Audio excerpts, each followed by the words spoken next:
Digital logic design के part 1 में हमने देखा कि और गेट कैसे काम करता है। और गेट में एडिशन होती है, यानी 1 और 0 को ऐड करो तो 1 ही आता है, लेकिन अगर मैं 1 और 0 को मल्टीप्लाई करूं तो आंसर आएगा 0। ये कौन सा लॉजिक गेट है और इसको कैसे यूज़ किया जाता है, लेट्स गेट स्टार्टेड।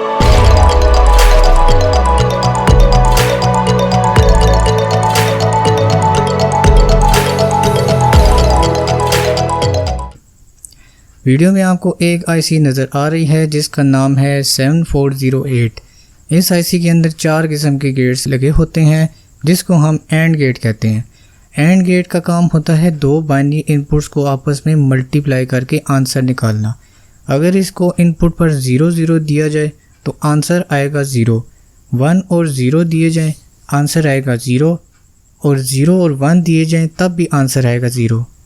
लेकिन अगर 1 और 1 दिए जाएँ तब आंसर आएगा 1। तो इन शॉर्ट एंड गेट सिर्फ 1 और 1 इनपुट पर हमें 1 आउटपुट देता है, जबकि बाकी सब पर 0 आउटपुट मिलता है।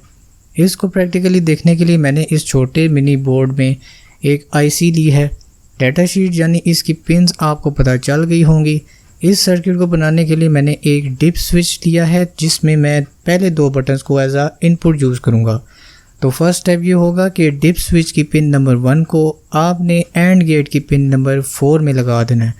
डिप स्विच की पिन नंबर 2 को आपने एंड गेट की पिन नंबर 5 में लगा देना है। अब इस छोटी ब्लैक वायर को आपने डिप स्विच के 2 इनपुट्स के दरमियान लगा देना है, यानी कॉमन कर देना है।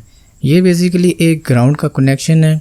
इससे आईसी को भी ग्राउंड मिल रहा है और यहाँ पर डिप स्विच से आईसी को इनपुट भी दिए जाएंगे क्योंकि इनपुट ग्राउंड से दिए जाते हैं। यहाँ से मैं इसको 5 वोल्ट की पावर सप्लाई प्रोवाइड करूँगा। तो अब इसको इनपुट देना स्टार्ट करते हैं। पहली बात ये कि इस पोजीशन पर इस आईसी की दोनों पिंस को 0 0 इनपुट जा रहा है क्योंकि दोनों स्विचेस ऊपर हैं। स्विच नंबर 1 को मैं नीचे करूँगा तो अब एंड गेट को 1 0 इनपुट जा रहा है, जिसका मतलब है 1 मल्टीप्लाई बाय 0। अब स्विच नंबर 1 ऊपर करता हूँ और 2 को नीचे करता हूँ। अब एंड गेट को 0 और 1 इनपुट जा रहा है और स्टिल 0 मल्टीप्लाई बाय 1 0। अब दोनों स्विचेस को नीचे करूँ तो आप देखें कि 1 मल्टीप्लाई बाय 1 1 आउटपुट और एलईडी ग्लो हो गई है। यानी तीनों सिनेरियोज में सिर्फ एक 1 और 1 इनपुट पर हमें एंड गेट आउटपुट देता है। सिंपली मल्टीप्लिकेशन है। और इनिशियली अगर इसके इनपुट रिमूव कर दिए जाएं तो बाय डिफ़ॉल्ट लॉजिक गेट की हर आईसी के इनपुट पर 1 1 इनपुट आ रहा होता है और आप प्रूफ भी देख सकते हैं। तो ये था हमारा आज का ट्यूटोरियल जिसमें हमने एंड गेट कवर किया। वीडियो सीरीज के साथ रहिएगा ताकि आने वाली वीडियोस आप मिस ना कर सकें। अगर आप इस चैनल पर न्यू हैं तो don't forget to subscribe my channel and hit the notification bell to stay tuned with my upcoming videos. Take care of yourself. Fi aman Allah. Goodbye.